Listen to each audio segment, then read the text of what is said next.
I've been thinking about battle tactics a lot.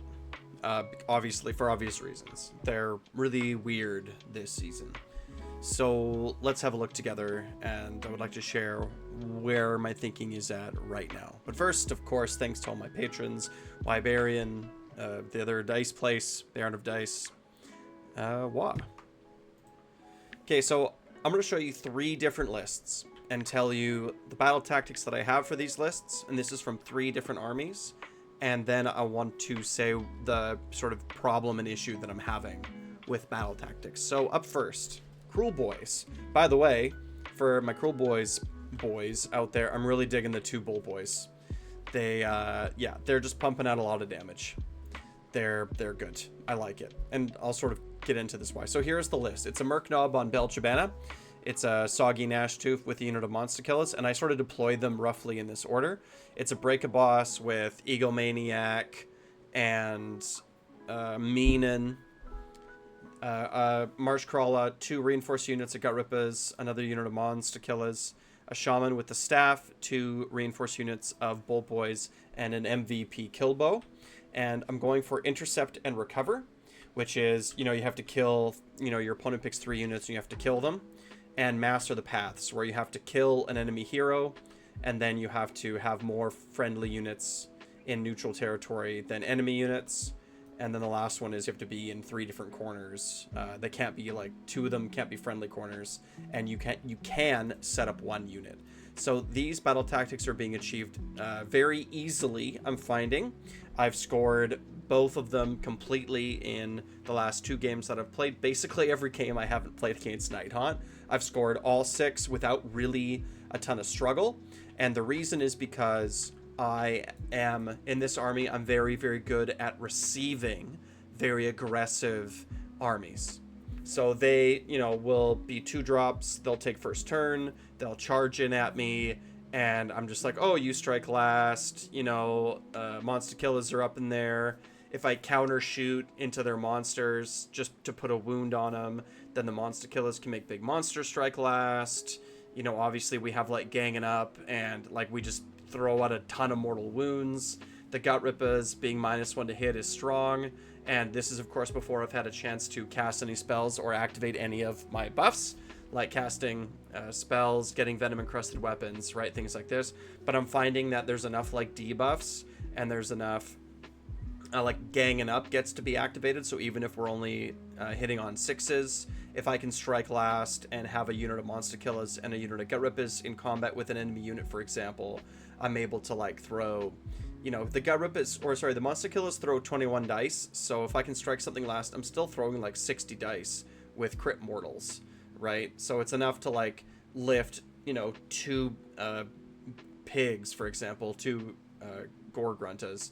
So it's generally enough to kind of wound my opponent enough that they're not able to really bring everything that they have to bear. And then on my turn, I just gobble them up, right? The Bull Boys all shoot, the Killbow shoots, Break-a-Boss can get into position, right? And also the Merc Knob sitting in the tower just means that I have a 12-inch aura, a nice big 12-inch aura of a 6-up board. So I'm able to receive incredibly well, and then I'm able just to kill them.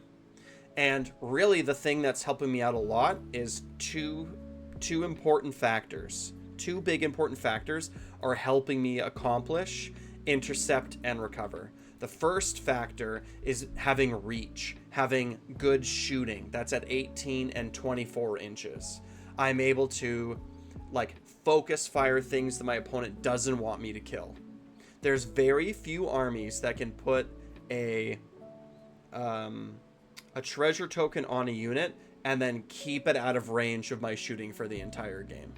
Just hide them at the back. And if my opponent is doing that and they only have 1 unit that they're doing this with, well, I'm still going to get the other 2. And then later in the game, I'm going to be able to use the second important factor, which is teleports. My Bolt Boys, I can use Sneaky Sneakin'. So in turn 3, turn 4, if my opponent is hiding something in the back of the battlefield, I'm going to be able just to teleport and then shoot. Same thing is true with the Gnashtooth. The Gnashtooth is like a backline threat. Often my opponent is putting their intercept and recover on infantry heroes, because isn't that what you do, right? Is putting on like infantry heroes that you can hide at the back or that are going to sit on your faction terrain, right? So the combination of shooting and teleporting both with Sneaky Sneakin' and the Gnashtooth is enough for me to project my threat onto the battlefield where my opponent can't really hide from me. I'm coming from the back. I'm gonna sneak 6 Boltboyz, give them all out attack, use my hasty shot if it's like a 6-up save or a 5-up save, right? And I'm gonna get you. So being able to kill a hero for Master of the Paths is super easy. It happens every single game. And then being able to like find and kill all of the treasure holders for Intercept and Recover is very easy. And then for Master of the Paths, right, it's like once I'm kind of winning the game, then Seize the Paths is pretty easy where, you know, I just have more units on the table, right? And then I can teleport 2 of my units with Sneak and the Gnashtooth to get Envelop and Strangle for like the 3rd Master of the Paths where I have to be wholly within 9 of 3 different corners of the battlefield. Only 1 corner can be in friendly, and no more than 1 of those units can be set up this turn. What I've ended up doing is something is like barely alive, like a Monster Killer's unit has 1 or 2 models, or I've killed their monster and so the kill bow has less value. So the kill bow is booking it into one of the friendly corners, and then on turn 5 I can just, you know, Sneak and Gnashtooth stuff into the corners and call it a day, right? Because it has no restrictions on what kind of unit, so it can even be like the Swamp Kala, right? Swamp Kala and Gnashtooth, right? So it's not very difficult for me to get these. But the point that I'm trying to make is that this army is A, good at receiving charges, like aggressive lists, and because I mean the Honest Wargamer, believe it or not, has a big influence over the Anglosphere meta, right? So like Canada, the United States, Australia, you know, any like all these countries that speak English, and like even Germany and France where most people do speak English, right? So full send summer, keep saying it, it's the full send summer, so that's what people are doing. It could also be true that is the best way to play. We'll talk about the next list next, but just the fact that he keeps repeating it is going to have an influence on the meta, right? Like he's a pretty big influencer in this space.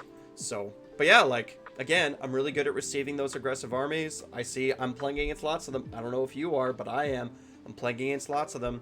And then B, I'm able to project my power out onto the battlefield and kill all the things that need to be killed, right? So these 2 battle tactics are working incredibly well for me. Good. Next list. Here's a full send list. This is a Gitz list. We're taking the battle formation that came with the Scourge of Gairen, so it's the Sunbiter pack. Pick up to 3 friendly Git mob units that charge this turn to be the target. Add 1 to the Ren characteristic of companion weapons. So all that we're doing here is we're buffing the damage of our Git mob units. So like Drogs counts, right? And so Drogs counts. So do 2 units of reinforced cavalry. We also have a Wolf Get retinue, which like whatever, and a Snarl boss in this list. 2 reinforced units of bounders. The reason that we're not doing Squigalanche is because the bounders don't need help, right? They have a lot of punch all on their own. And then we're doing a Spore Splatta Fanatic, a Scourge of Gairan, Spore Splatta Fanatics. Somebody, big shout out to Haha Mustard, great name by the way, helping me out a lot with Gitz, and totally convinced me that the Spore Splatta Fanatics are punch up above their weight and are awesome. They have like very good abilities. I mean, we can just take a quick look at it here, right? But they have this cool ability where they just get to move once per turn army, end of any turn. They just get to move 2d6, and they can end in combat. And their ability is they give -1 attacks, which is a very good buff. So they're getting where they need to be, and like they're very, very mobile. And when they die, you know, you just get 3 back out of the Loon Shrine. So anyway, so what are I'm taking in this one? I believe the Snarl boss has Loon Touched. Annie has the Clammy Cowl. I think he has the Clammy Cowl. I'm just going to double check real quick. My Gitz Kragnos list. The Snarl boss has, yeah, he has the Clammy Cowl and he has Loon Touch, so he's the only wizard in the list, right? And with I'm taking Purple Sun. I'm taking where is it? Oh, I guess my manifestations are actually up here. I'm taking the manifestation that has Purple Sun, Shackles, Gravetide, and who cares about the last one? And the reason is because Purple Sun, like, it's tough to cast, right? But like most of the time I'm going to be casting the spells from the lore, which is of course the new lore that we have. What's it called? Frazzlegate, Lore of the Frazzlegate. It's very, very good, right? But importantly, it has each target can, it's a pick 3 friendly visible Gitz unit solely within 12. They can use a retreat ability and it doesn't hurt them. So that's going to be important part of the tactics. Get speed, which is super good, right? Add 2 to the move characteristics. So this is part of our Alpha Strike. And Glareface is whatever, but then Purple Sun is very strong, especially in an army that struggles with Rend. So, and then Gravetide is just a Horde Buster. Shackles, like all these spells are really good.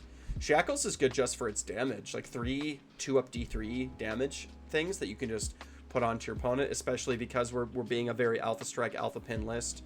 Then you can just like throw Shackles into their back line, right? Like right next to 3 of their little wizards or something, or whatever is sort of hiding, like they're shooting.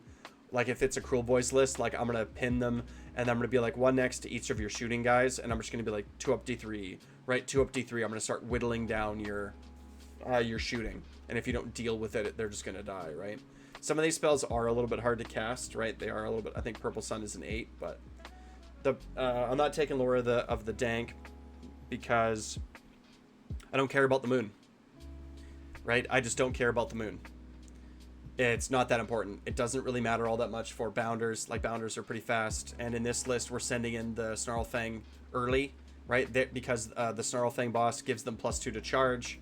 So with Get Speed, we're +2 to move, +2 to charge. They have a 12-inch move and a 3d6 charge. So it's like they're moving 14, and then they're averaging a move or a charge of 12. So that's 28 inches. So to give you an idea, if we take a unit of Snarlfang Cavalry, and let's just pick we'll just pick like a whatever life root. Which one did I just pick? 8, right?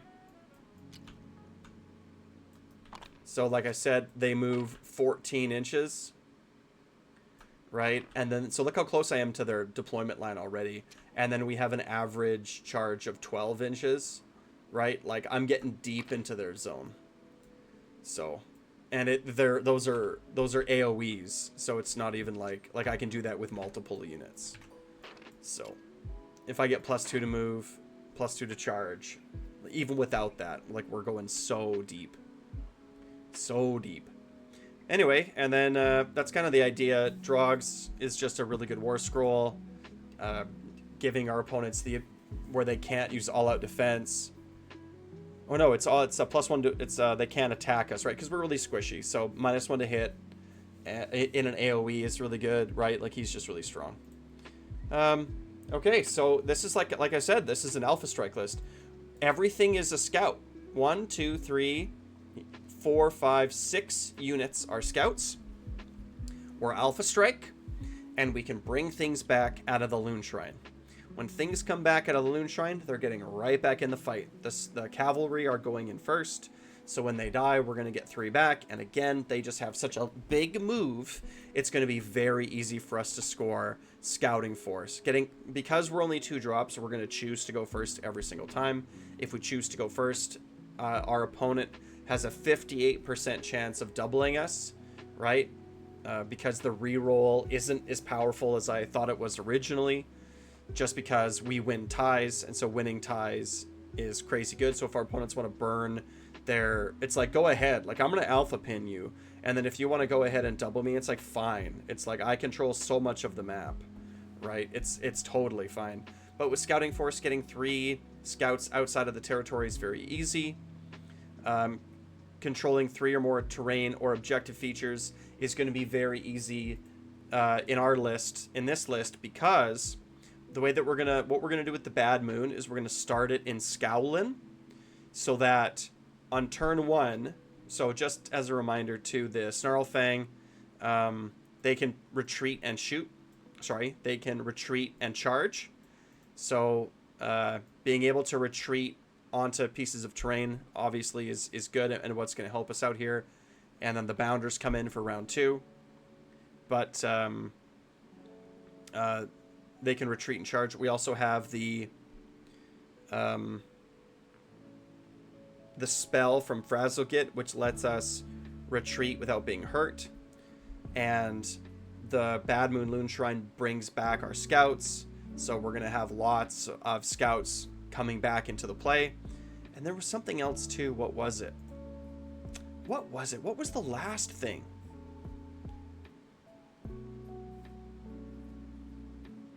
I can't remember. Oh yeah, it's what's his face? It's Drogs. Right? If Drogs is up in the fight with us, after the fight ability has been resolved, it can move through the combo ranges of any. It cannot end that move in combat, so it's just more mobility, right? Wholly within 9. So even after the dogs fight, there's lots of different ways that we can move them out of the way, either with retreats and charges, which again doesn't help us with objectives, right? But the point is that we're very, very mobile, and we recur units that are also really fast and can get back into the fight.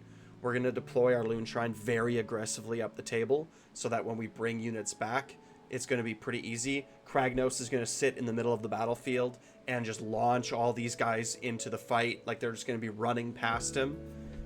Very, very easy. So we're going to be able to like control their side of the board and remove the things that we need to remove so that we can control their terrain and we can control their objectives. And then the last one, again, is super easy. It's like we just control something that's deep within their territory. So if I was looking at this map here, we'll just read this out loud. You complete this battle tactic at the end of your turn if a friendly scout unit that was not set up this turn is contesting a terrain feature that you control that is wholly within enemy territory and that is more than 6 inches from friendly territory. So this is the life route. So if we just place the terrain, it's like, okay, we're going to control this piece of terrain deep in their territory. Right? It's like, okay, so that's the plan. We have to control this by the end of the game. Let's just take another map, for example. It's like, cool, we're going to control this. We're going to control this little piece, right? It's more than 6 inches away, I would think. Yep, looks like it's just more than 6 inches away. So we're going to control this. So we're going to lean everything a little bit to the left, right? Put the Bad Moon like up here somewhere. And then we're just going to control this at the end of the game. Not that hard, right? We're going to try to control all this stuff here. It's not going to be very difficult for us to do with this very, very aggressive list. And again, we just have so many scouts. 1, 2, 3, 4, 5, 6 scouts. Not bad. Not bad at all. And then the second battle tactic card that we're taking is Attune to Gairan. So we're going first, and we're an alpha pin list. Seize the center? Okay, we'll seize the center with Kragnos and the Wolfgit Retinue. Done. Easy. No problem. We'll seize the center with Kragnos and 1 unit of Bounders. Because when this deploys, it looks kind of like this. God, I hate these trees. Kragnos is in the middle. Let's lock that bad boy down. We're going to put our Wolfgits in the front. We can maybe even turn them sideways. Kragnos is going here. Bounders are going just behind. Let's lock this down. Easy. Wolfgits are going to take the flank. Sure.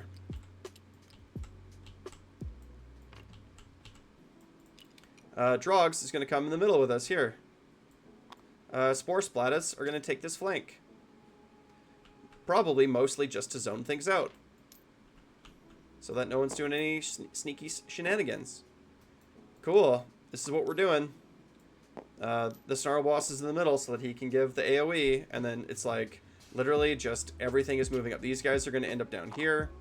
The Bounders are going to end up in a position like this, getting ready, and then all we're going to do is move Drogs and this guy in the middle, and probably the Wolf Git's going to be maybe a little bit further up. So easy to take the center. It's basically free. The only time we're not going to be able to do this is if we're playing another 2-drop list who wants to do the same thing as us, and we fail and we lose the roll off. And then it's like, whatever, we got to fight back for the center. Yeah, 2 units retreat and 2 units charge. Well, our plan is to kind of retreat, right? That's kind of the plan. So should be fairly easy to do. We have lots and lots of units. If we only have one of those dogs left, our plan is, you know, if we lose a bunch of Snarl Pack cavalry and then we only have like one left in a unit, our plan is to just retreat it away anyway and send in the Bounders, right? That's our game plan, right? That's the plan. So we're just going to end up in a situation where it's like we got like something like this. Make room for the Bounders. So that's pretty easy to do. Retreat, retreat, charge, charge. And then no enemy units within friendly territory and no enemy units within neutral territory. Well, that's kind of our plan. We're an Alpha Strike list. Right? Kragnos is going to be going in eventually. So, and then who cares about these guys? These guys are scouts too. So, sounds pretty easy. Sounds super easy to be able to get these battle tactics. We have to project our power one way or the other. If we're going to do it with units and we're going to get in their face with a melee, then we can do like Scouting Force and attune to Gairan. There's other options too. I'm not saying that this is like the end all of it. There's other choices too, right? Because there's 6, right? That we haven't talked about. There's 6 total, if I remember correctly. There should be, yeah, there's 6 total. So 4, 6, 1, 2. So it should be 5. Wrathful Cycles and Restless Energy. Right, here's the 2 that are left. Wrathful Cycles. Control more objectives than your opponent. Wrathful Cycles is tough because you have to be the underdog. So I'm not saying it's bad. I'm just saying that I don't know how to make it good. I don't think in tournament play you want to try to underscore your opponent and be the underdog. But I don't know. It seems too restrictive, the second one. The large quarters of the battlefield is easy. But no enemy units contesting any objectives that you control. That one's hard. Your opponent's going to be able to deny that one from you a lot easier than some of the other ones. So I'm not a big fan of Wrathful Cycles. Restless Energy is a lot better though, right? You complete this battle tactic at the end of your turn if you control an objective that was controlled by your opponent at the start of the turn. That's pretty good. Pretty easy. Controlling every objective within enemy territory and then controlling every objective on the battlefield. I think those are harder to do than Attune to Gairan and Scouting Force if you have a list built for it. But I think that if you're playing aggressively, Wrathful Cycles is just kind of out. But I think if you're playing aggressively, I think that you can kind of go for any of these 3. Like if you're an Alpha Charge or an Alpha Strike list, I also think that you could probably get away with Master the Paths and Intercept and Recover. But you can kind of see how, like, if you're playing like a really aggressive Alpha Strike list, how you can sort of go for many, many different tactics. And if you're not going for an Alpha Strike list, you have to go for a list, I think, that can absorb Alpha Strikes. And you have to be able to project your power out on the battlefield to kill things that are out there. I think Kruleboyz is going to be a counter meta pick, which is really fun. I'm really excited because obviously I'm like a Kruleboyz main player with Ironjawz and Gitz being like my second and third armies, right? So, okay, so that's kind of how I feel about the tactics right now. I kind of feel that you're either going for like an Alpha Strike list or you're going for a list that can absorb an Alpha Strike. And if you're not doing either of those two, your army looks something like this. So this is where I struggle right now with Ironjawz coming up with some tactics to play. Because we don't have a lot of threat projection like Kruleboyz do.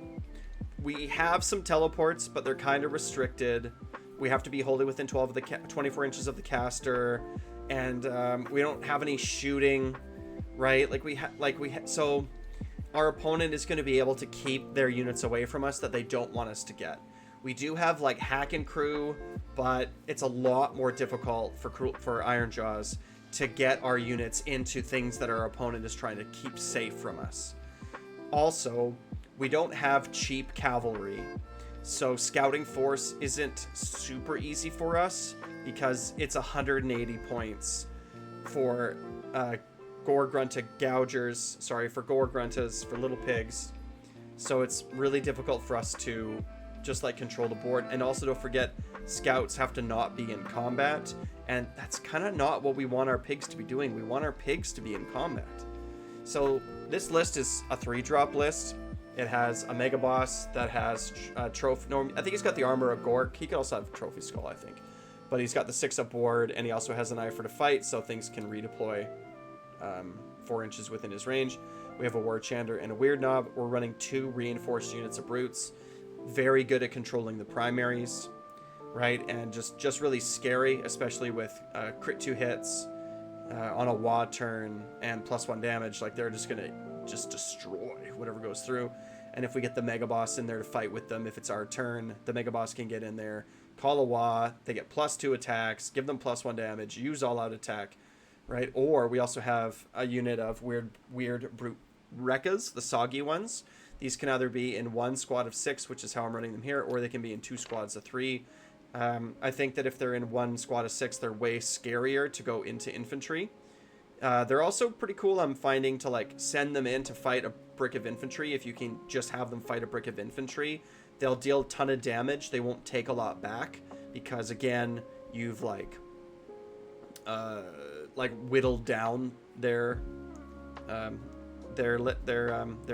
brick. You can also try to buff them with either the damage or with crit 2 hits. And then the Brutes follow up, and then the Brutes are going to clean up whatever's left. And then from there, you're just mighty destroyering these 2 units into whatever's next and just grinding. And then we have 2 units of pigs, because the pigs are good, right? They're anti-cavalry, so if our opponent is running lots of cavalry, that'll be really good. And yeah, I mean, like, they're just kind of cost efficient, I think. They are expensive with 180 points, but 15 wounds on a 3-up save with mighty destroyers, it's pretty good. And then a Gouger, just for some strike last shenanigans, right? The Gouger could probably be replaced with something, I'm thinking, but I really like this list. But the problem is that we're 3-drops, right? So we're not a 2-drop alpha pin list. It's not what we're doing. We're fairly good at receiving, right? But we don't have really anything that is gonna like strike last on our opponent's turn, right? And we're fairly elite, so scouting force is off the table. We're gonna get pinned, right? These aggressive lists are gonna get us. Intercept and recover is off the table because we can't project our power forward. Our opponent is just gonna be able to hide from us. Master the paths is probably okay, but because we're playing like 3-drops, what are we supposed to do if we can't really seize the center? Right? Our opponent can keep their heroes away from us, right? So it's like, that's not looking great. Attuned to Gairan, we don't have enough units to be like retreating and charging. We're also not super fast, so it's not like we can cycle units through. We also don't have any recursion, so that's not looking very good. And again, we can't really take the battlefield or the center of the battlefield. Restless Energy, sure. This one's a little bit better. But we have to control every objective on the battlefield. We're just not that fast, right? And then Wrathful Cycles is just not very good. So if you're playing a list like this, and I'm not saying that this is the best list in Ironjawz or the only list in Ironjawz, you can do like a Kragnos, like Alpha Strike list, and then you're taking, those kind of tactics. Or you can take like Grunta Stampede. I'm going to talk to Will hopefully in the next day or so about Grunta Stampede, or like just like tons of big pigs, or just tons of pigs. Like you could do a pig spam list, right? Like those are all options. But if you want to play like a middle of the road list for Ironjawz, or even for Gitz, or You know, it's like, it's not looking super good. Or if you wanted to play like a Kruleboyz list that didn't have lots of shooting, you know, it's like, it's really tricky. I don't know what you're going to do. So that's where my thinking is at right now on battle tactics. Like, you're either taking an Alpha Strike list, a 2-drop Alpha Strike list, or you're taking a counter to that. And then these are the kind of tactics that you're picking. What do you think? Join the Discord. At me. Leave comments below. Like, subscribe. Wah.